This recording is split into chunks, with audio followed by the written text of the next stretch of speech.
If you ever wondered what Google Colab is all about, this is the video for you.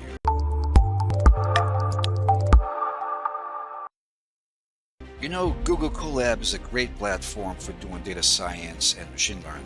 Google Colab is an awesome, free web-based Jupyter Notebooks platform. If you're learning Python, Google Colab is an excellent platform. And the best thing for Python beginners is that you don't need to download or install anything to get started.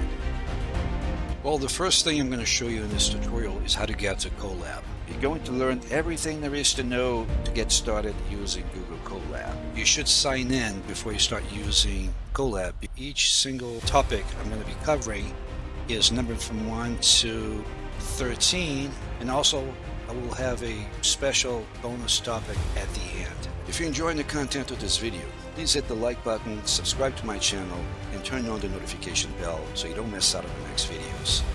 Oh, by the way, if you insert a cell at a location that you don't want to, and as you can see on the right hand side here, it shows you what's going on with that form. But there's a better way of actually working with files, opening and closing files. Here's the image of that thumbnail, and run it. Let's see if it works. And it does.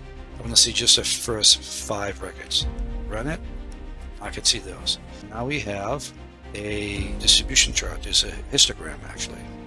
What this is it's like a combination of a scattered plot right in the middle and 2 histograms, one for total bill and one for tip. Pretty cool. What you see here now is that in blue we have mail. This video is part of a 6-part tutorial on Google Colab. So to get the most out of this tutorial, make sure to watch the entire series. And in orange we have females. So you can see how they are concentrated, density, and how they're scattered. It's pretty interesting.